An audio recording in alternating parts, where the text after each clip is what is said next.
అవన్నీ పక్కకు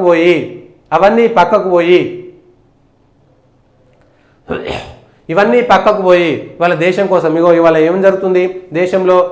ఈ హర్యానాలో పంజాబ్లో మాత్రమే రైతులు ఉన్నారా? ఫిబ్రవరి నుంచి ఒక బార్డర్లో రైతులు ఉండగలుగుతున్నారంటే ఏ ఒక్క రైతన్న గుండె మీద చేసుకోండి. నెలల పాటు తమకు సంబంధించినటువంటి వ్యవసాయ భూములను వదిలిపెట్టేసి రైతులు పోయి ఎక్కడైనా ఉండగలుగుతారా? 2 రోజులు పెళ్లికో 3 రోజులు పెళ్లికో లేదా ఏదైనా పెళ్లికో ప్రపోజనానికో ఎక్కడికైనా 6 రోజుల పాటు తీర్థయాత్రలకు పోవాలంటే రైతుకు తీరదు. అద్దెకరం ఉన్న రైతైనా సరే లేదు, ఎవరో మోతుబరి రైతు అయితే 10 మంది జీతగాళ్ళు ఉన్నటువంటి పాలేరులు ఉన్నటువంటి రైతు అయితే వెళ్తాడేమో, అతను పెద్ద భూస్వామి కావచ్చు. కానీ 80% మంది రైతులు బయటకు పోలేరు. కానీ వాళ్ళ బార్డర్లో మళ్ళా వచ్చి ఇదే కాంగ్రెస్ పార్టీ రైతుల డిమాండ్లు, ఆ 2 రాష్ట్రాల్లో మాత్రమే రైతులు ఉన్నారా ఈ దేశంలో? ఈ రైతుల డిమాండ్ల పేరు మీద జరుగుతున్నటువంటి ఉద్యమానికి వెనక ఉన్నటువంటి వాళ్ళు ఎవరు? కెనడాలో ఖలిస్తాన్ వాదుల దుశ్చర్య, స్వామినారాయణ మందిర్పై భారత్ వ్యతిరేక రాతలు, అక్కడ ఉన్నటువంటి హిందూ ఎంపీలను కెనడా నుంచి వెళ్ళిపోవాలని ఖలిస్తానీ తీవ్రవాదులు చేస్తున్నారు. నిజంగా దమ్ముంటే ఇవాళ పంజాబు ఖలిస్తాన్ వెనక ఎంత కుట్ర ఉందంటే, దేశ విభజన జరిగినప్పుడు, ఇది ఖచ్చితంగా ప్రతి పౌరుడికి చేరాల్సినటువంటి అంశం, దేశ విభజన జరిగినప్పుడు పంజాబు అటు పాకిస్తాన్లోనూ కొంత భాగము, ఇటు భారత భూభాగంలోనూ కొంత భాగం వచ్చింది. 30% పంజాబ్ మాత్రమే భారతదేశానికి వస్తే 70% పంజాబ్ పాకిస్తాన్లో ఉన్నది. నిజంగా మీరు పౌరుషవాదులైతే ఖలిస్తాన్ పేరు మీద ప్రత్యేక దేశం కావాలనుకున్న వాళ్ళు, పవిత్రమైనటువంటి కర్తార్పూర్ కారిడార్ కూడా ఈరోజు గురు గోవింద్ సింగ్ ఉన్నటువంటి కర్తార్పూర్ కూడా ఇవాళ పాకిస్తాన్లో ఉన్నటువంటి పంజాబ్ ప్రావిన్స్లోనే ఉండిపోయింది కదా.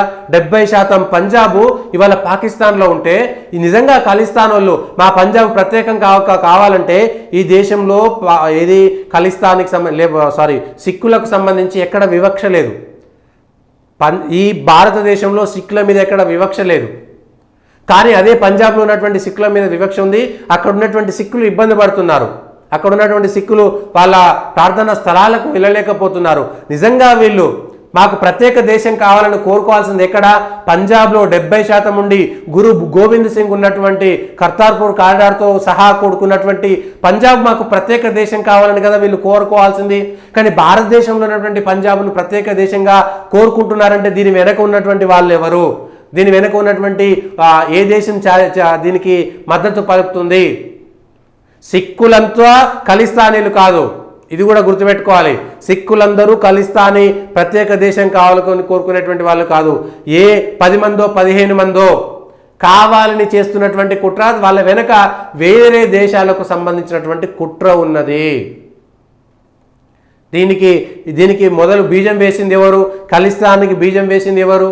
ఒక్కసారి చరిత్రకి వెళ్ళి తెలుసుకుందాం. పంజాబ్ మీద ప్రత్యేకంగా ఇవాళ ఇదే అంశం జరుగుతున్నది. ఏం జరుగుతున్నది ఈ దేశం?